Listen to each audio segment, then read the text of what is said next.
Please come in. May I come in, sir? Please do. Good afternoon, sir. Good afternoon. Good afternoon, AMRITANSHU. Yes, sir. Please take a seat.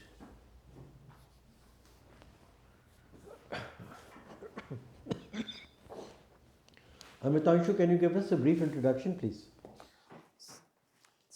First of all, thanks for the opportunity. My name is AMRITANSHU Nayak. I am 23 years old. I belong to Odisha and I have completed my electrical and electronics engineering from BITS Pilani, Hyderabad campus.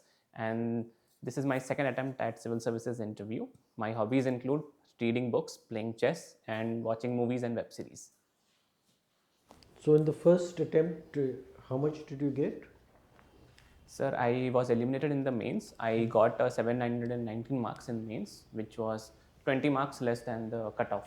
So this is your first interview, UPSC interview. Yes, sir. This is my first UPSC. So, AMRITANSHU, it's very creditable that you have won a silver medal in the Blitz chess, right? Yes, sir. I have. So tell me, there's a lot of talk of artificial intelligence these days, but way back there was an opportunity for artificial intelligence to display its capabilities against a world champion in chess. Are you aware? Yes, sir. I am aware of this match between Deep Blue and Garry Kasparov in the 2000s. So give me some detail about it. There were two matches, two rounds, so to speak. Which years did they take place? What was the score like? So the championship between Garry Kasparov and the Deep Blue computer was done in 2003 when two rounds initially were played, and initially Garry Kasparov won all of them, but later on when the Deep Blue was given more and more training, it was able to beat Garry Kasparov in the match. I suggest you look at the facts again because the facts are contrary to what you have said. The matches took place in 1996 and 1997. The first time Kasparov won 4-2. And what world record was created? Sir, it was the first time a computer had beaten the world champion in a classical game. Yes, sir. And the second time Deep Blue won 3.5 to 2.5. That was in 1997. And what world record was created? Sir, the first time a match had been won against a world champion. Okay, sir. So that was what is meant by an ELO rating? So ELO rating is a form of measuring the aptitude of the players with respect to the game. It is it is made by the FIDE, which is the international governing body of the chess players. So what is the full form of ELO?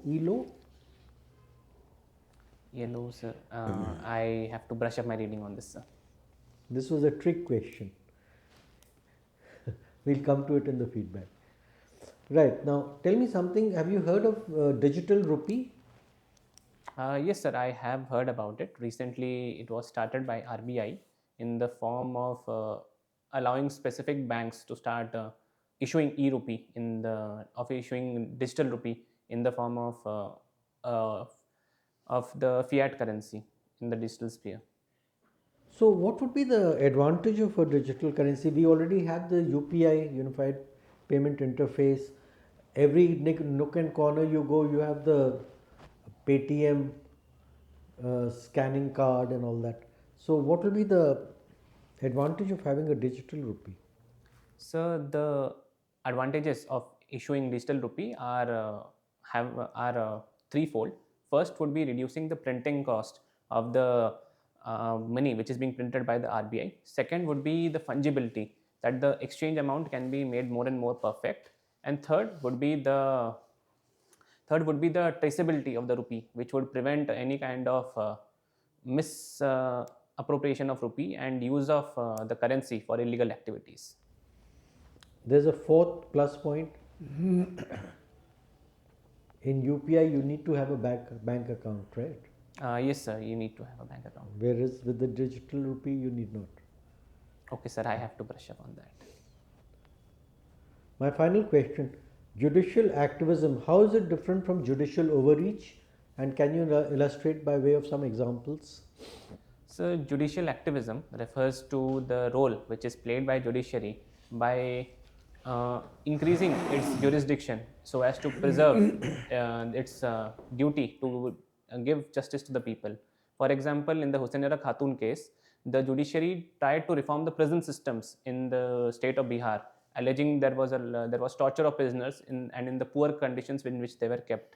However, judicial overreach is an extreme form of judicial activism in which the judiciary encroaches upon the role of the executive or the legislature. The most prominent example here would include the cancellation of the coal blocks, which were allocated by the government of India in the light of the 2011 coal scam. Thank you. Okay, Amritanshu. Uh, India is geopolitically so situated, and if we look at our internal dynamics as well, we have a lot of challenges to our security.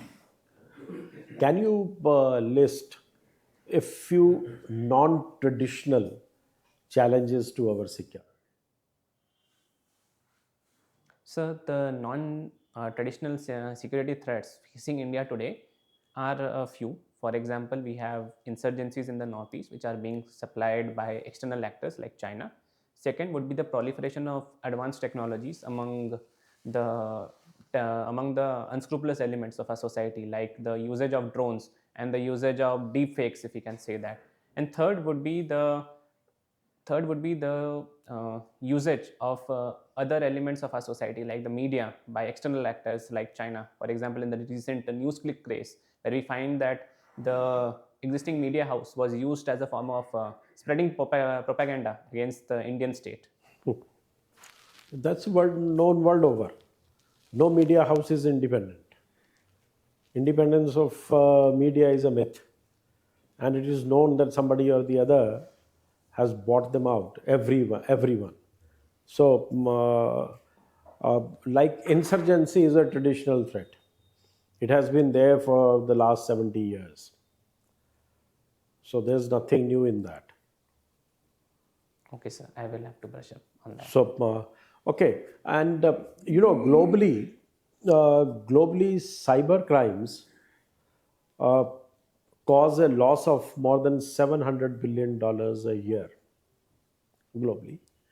So, in the Indian context, what do you think we ought to do to save our people from cyber crimes when there is such a big push for digital India? So there are a few steps which we can take to prevent our citizens from falling prey to cyber attacks. First would be to enhance the digital literacy and the financial literacy of our population, so that they are not swayed by the phishing and bank fraud type of things. Additionally, we need to develop our indigenous antivirus systems and push for data localization, so that most of the data of the country is used inside the country and not used for any nefarious purposes. And additionally, sir, we need a lot of capital investment so that we are developing all of our hardware as well as our software within India. All right. And on the external front, what do you think would be the response of Pakistan in the next few months, seeing impending elections? So recently, the Pakistan Election Commission had announced the elections in their own country, but due to its internal instabilities, it is being said that the elections will be pushed forward. And there is also the play of the Pakistani military here, which wants to keep Imran Khan out of politics and ensure that its own candidate, if we among the other parties like Nawaz Sharif or Bhutto family, they are installed there. But looking on its action on India, we have to see that Pakistan is trying to increase its tempo within the Poonch Rajouri sector, and terror attacks are being implemented from the Pakistani side. And this is bearing a cost on India's image as well as the cost in lives. All right. You love watching movies and web series. The OTT platforms seemingly don't have any regulatory mechanism as of now. So you come across very unpalatable language, and there are series which are not family series. You cannot sit and watch with the families. Do you think this trend of more and more gore, abuse, sex on the OTT platforms should go unchecked? Sir, there are a few factors here which we need to take into considerations. Exposure to the things which you mentioned, like gore and other unparliamentary forms of languages, is not accepted in India in a mass scale as it is done in abroad. So there needs to be some amount of regulation with respect to controlling the OTT platforms exposure, but it also needs to be balanced with the OTT platforms freedom of speech and expression, of their right to create their own content. And a judicious mix of regulation and self-regulation will create a good environment for good content to come up, suitable to our own context. Inshallah. Yeah, good afternoon, Nayak. Well, yesterday was an important day uh, where the nation feels proud of that particular day. Do you recall why was that important? So I am not able to recall at the present. Well, that was National Army Day. Yes, sir. Now we talk about Army. Army has undergone a lot of changes, and more so important, the defense policy, government of India. Though, do you think it has been doctrined and it's a policy which has been formulated, or do we have a policy, or we don't have a policy at first say? So policy with respect to Defense. My Sir- question is, do we have a policy or we don't have a policy? So there are a few policies with respect to defense in the country. For example, we have the cold start doctrine, which has not been officially confirmed so far, but it is expected that it exists, and in the All form right. of Okay. So coming back to the defense. Now, what are the three major changes which have come about in the armed forces in the last 2 years? So the major changes would include, first would be to establish the Chief of Defence Staff, and the first Chief of Defence Staff was late Okay. General Bipin Rawat. Second is the going forward with the integrated theatre commands as it was proposed in the Kargil War Committee. And third would be the Atmanirbharta push in the defense sector by having negative lists in the armed forces, so that we are able to generate indigenized products for the army. Good answer. But then there are some peripheral changes which have been made just about a month back. You recall anything which has been done in the Navy?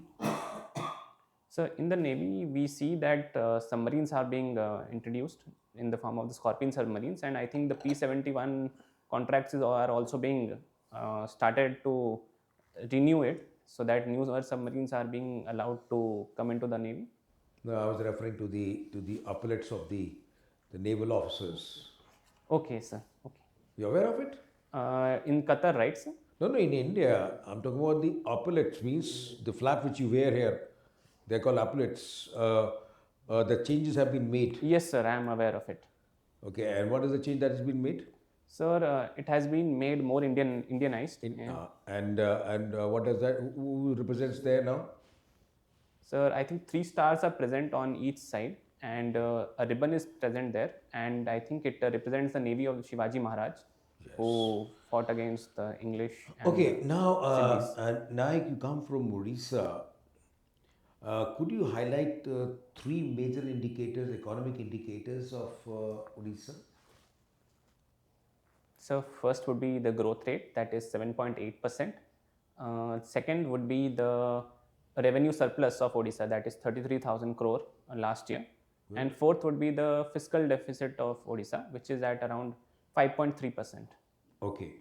Now, if I were to ask you, which are the 2 important personalities of Orissa who have actually shaped your personality?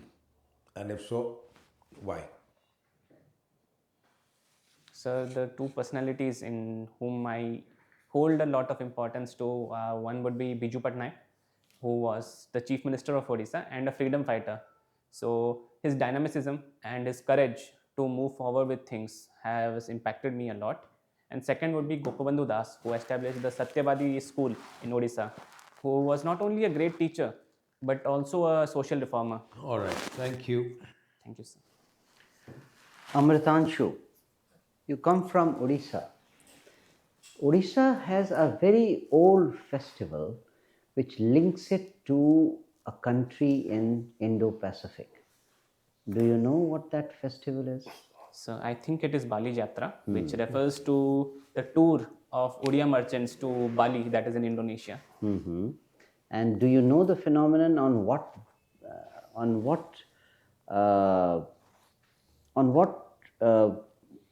phenomenon, or let's say on what phenomenon was this based on?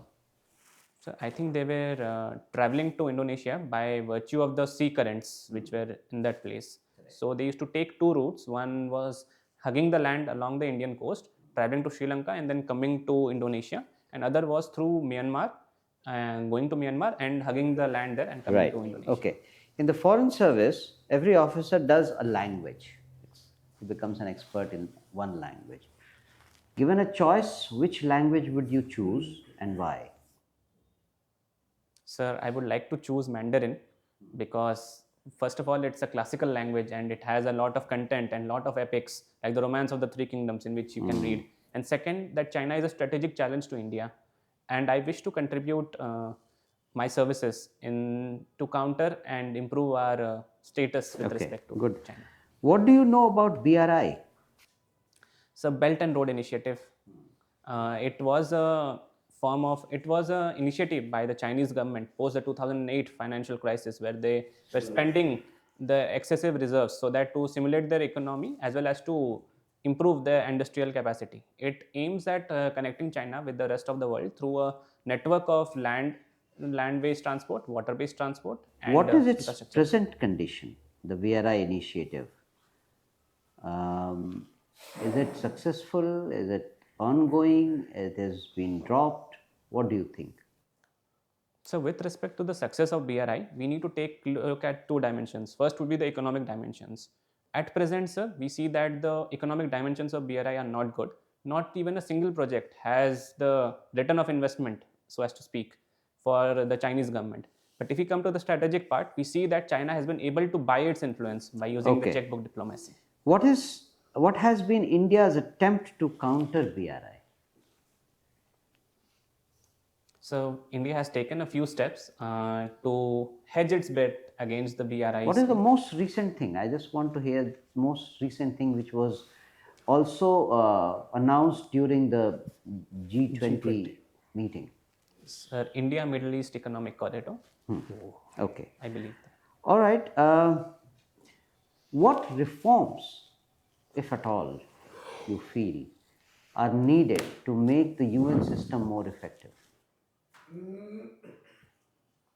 So there are a few reforms which I would suggest to conduct in the UN so as to make the system more representable and more in line with the realities of today. First would be to reform the Security Council and ensure that the veto powers which are being in the control of the P5 nations is reformed up to some extent. And second would be to ensure that the contribution of countries with respect to money and manpower is rationalized. Okay. The last thing. What do you feel will be the correct phrase to describe Indian foreign policy? So strategic autonomy and multi-alignment. I said a phrase maybe which was used in the G20 itself. So I am afraid I am not able to recall the fact. You don't remember G20 meetings hoardings at all? So I think it is Vasudhaiva Kutumbakam. Okay, thank you.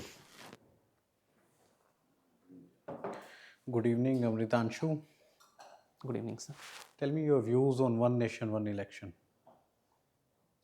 So coming to one nation, one election, my my viewpoint rests on the following things. First would be that it would be reducing the cost of election, and it would put our politicians out of the mentality of elections, so that more time is ensured for conducting of the official business of the state.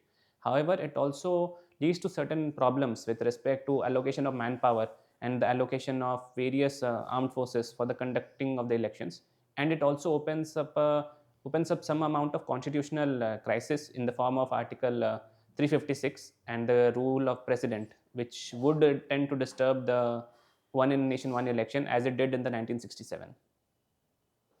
Amritanshu, I'm pronouncing your name right, no? Yes, sir. Amritanshu. Yes, sir. Amritanshu, tell me, is bureaucracy a steel frame or a caged parrot? So it is both, depending upon the situation. If the bureaucrat does his duty well, he is the steel frame, and if he is bound by some personal consideration, he is a caged parrot. He's a caged parrot in a steel cage. Okay. You follow chess. Tell me, chess is a game of strategy or a memory? So it is a game of both. For example, in the initial stages, we find that a lot of theory has been decided, and the best moves have been all computed. So initially, it is the game of memory. But as you come into the middle game, where the waters are not tested yet, it becomes a game of strategy. That's a good answer. Okay, tell me how there are around 84 GMs from India. Yes, How many women are there in that?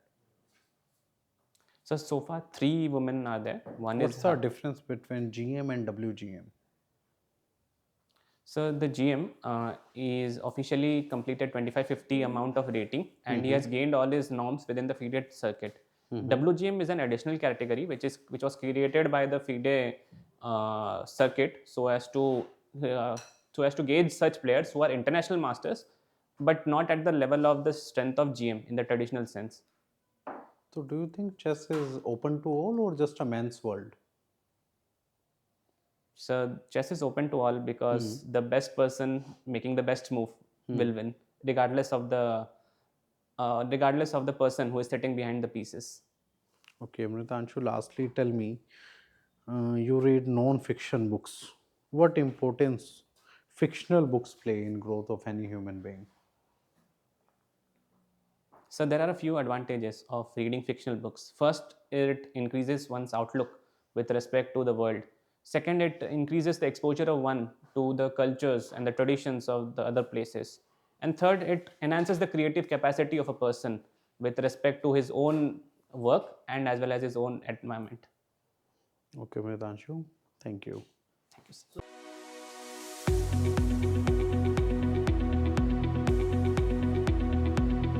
So Amritanshu, we come to the end of our interaction. Did you open up all your buttons? Yes, sir. I opened when I came here. Okay, because He did. the impression one gets is that it's still buttoned. Okay, sir. Just see that it is. Yes. Yeah, that's right. So, when is your interview? So far, the date has not been announced, sir. How many mocks have you taken? So this is my 4th mock.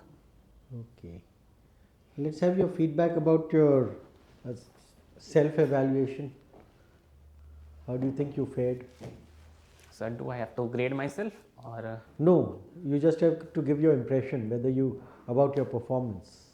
So I think I was not able to deal with your questions well because I had a lack of factual input with respect to that.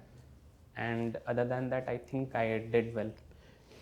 So, essentially, Amritanshu, you need to realize that this is not a question and answer session in which you are asked 10 questions, you give the right answers to 9, so you'll get 90%. That's not how it works, because we are assessing your personality. It's not a knowledge test per se. We are assessing your personality with a view to assessing whether you have officer-like qualities. And by that, there's a big list, which different panels have their own perceptions, but by and large, integrity. So never guess unless permitted to do so by the panel. Conceptual clarity is very important. Logical thinking, balanced opinions, poise and self-confidence, awareness of yourself, society, district, state, nation, the world. Very important. Now, I gave you the opportunity to put you at your ease and for you to hit some sixes right in the beginning, but unfortunately, you started off on the wrong foot. And you came up with a very confident reply that it was in 2003 and he won the first lot of games and so on and so forth. Yes, sir. Which was factually incorrect. Yes, sir. So, and then I trapped you with the ELO question. Yes, sir. Arpad ELO was a physics professor from the US Yes. who devised the system. Yes, sir. Now, with the kind of background you have in chess, one would have expected you to ace all these questions. Yes, sir. Ah. Yes, sir. So, just give it a bit of thought that whatever has been given in your DAF, there Yes, sir. are essentially three areas: DAF, your subject, and current events. Yes, sir. So, in the time which is available, take about 100 of these A4 size sheets. Yes, sir. Build up a question bank. Yes, sir. Likely questions which are going to come from these sources. Yes, sir. On each topic, do a deep dive. Yes, sir. And after you've mastered that topic, then reduce it to 4-5 bullet points in order of priority. Yes, sir. Okay. And then practice before a mirror or videograph. Yes, sir. Keep doing it till you are perfect. Practice Yes, sir. makes perfect. Yes, sir. You have all the potential. Thank you, sir. You are a very promising candidate from that viewpoint. You are articulate, you are able to express yourself. You have a reasonably sound knowledge base. Yes, sir. So just leverage these strengths Yes, sir. and see to it you go there with an uncluttered mind, Yes, huh? sir. Positive mindset. I am going to ace this interview. Yes, sir. And you will ace it. Best of luck. Thank you, sir. Okay. Yep. Amritanshu, I'll make a couple of statements or which you may not find charitable. Yes, sir. One, I would like. But they are in your interest. In your No, sir, interest. I have not no an other interest in Yes, mind sir. Not except an issue. yours. It should be clear to you. Yes, sir. One, you are sitting very. Your posture. Yes, sir. This posture looks very attacking. Okay, sir. You are as if ki pucho. Okay, sir. You know? Aggressive. Okay, sir. You know. So instead of holding the chair like this, Yeah. you can keep your hands normally. How would you like to sit? So I generally sit this, but it No, became not on the thighs. Okay. Can you just sit like that and use hands while you are talking? Okay, sir. Otherwise, you are looking forward as if ki haan, bol. Okay, sir. Okay. You know, it doesn't go well. Yes, sir. And the other thing is, you have a steely stare. Okay, sir. It's not a friendly stare. Okay, sir. And when you finish an answer, I felt that your stare gives a kind of arrogance. Okay, sir. Ki I have nailed the answer, now what? And after answering, you keep looking at the person. Okay, sir. You know, and as if there is a certain arrogance about it. Ki I have answered, now what? Okay, Tell sir. me. Okay. You know, this is the impression, this is the body language that I got Yes. from you. Okay, sir. And you know, he asked you a question like, when was this? You could have easily said, I don't know the year or dates, but this was between this and this was the name of the machine. Okay, sir. You know, don't rest assured. Yes, sir. The person who has asked you a question, he knows the answers Yes, sir. fully. Yes, sir.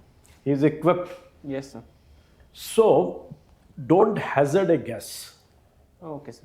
It puts your honesty Yes, sir. in doubt. Yes, sir. So here we are looking for a young man. You are all of 23, Yes, sir. right? So what we look, we don't want you to answer every question. Okay, sir. We don't expect also. Yeah, okay, You are not supposed to know everything under the sun. Okay, sir. So if you say, I don't know, I need, like you said, I need to find out, I need to brush up, well, good, fine. Yes, sir. But telling wrong dates, wrong year, that doesn't cut ice at all, right? So this is what I had in mind. Otherwise, your responses were one of the best I have seen. You are to the point. You don't beat about the bush at all. Give a logical answer and you stop. You stop talking, but you keep staring. Okay, sir. So you done with that and then shift. I have to shift my gaze. Shift, yeah. But anybody who asks, you finish with him and come back to the chairman. Okay, sir. Okay. Right? Don't continue to needle him. Okay, okay, sir. Right? Another thing is the eye communication. Yes. We normally say that 60% you can focus on the person who has asked you the question, Okay. but 40% you can engage with others. I have to just turn my No, gaze towards it doesn't mean that if he is asking a question, you will come to him. Okay. Maybe you can come to him, up to the chairman and go back. Okay, sir. And if you find somebody nodding his head, making some movement, then you can turn towards them. Okay, sir. That what is keeping them busy? Okay, sir. You know, is it my response or something you can address? You can continue to address. Okay, sir. Right? Okay, sir. So I thought I'll mention these Yes, to sir. you. Thanks. And probably these will do you a good. Yes, sir. Yeah? Okay. Thanks. Thank you. Do you have any Thank you. questions? All the best. What about my facial expressions, sir? It were good? Or? We've just told you that you need to soften it, Okay. and also you need to be totally clean shaven. Yes, sir. I will be doing that. Just work, as I said, your best friend is your mirror. Okay, If you sit before a mirror, you'll get the answer as to exactly what is going wrong at the Okay, moment. okay, sir. You just have to soften your demeanor a bit. Okay, sir. Yeah, Give you're more very, smile. very More matter of smile fact. to all the panelists because after all they'll be scoring you on. Yes, sir. Yes. Right? So much better. Your Yes. smile is so much better. So Yeah. I should smile more, I guess. Sir. You can. Like if somebody asks you a question of your interest, Yes, sir. chess, you Yes, play sir. chess. Yes, So sir. you should Give a give smile. up, feel happy that your face should be pleasant. Okay, sir. Ki, okay, I mean, we are talking of mutual interest, Okay, sir. right? Okay, sir. Yeah. Best of luck. You'll do very All the well. best. Okay. Okay. Thank you, sir. Thank you. Thank you.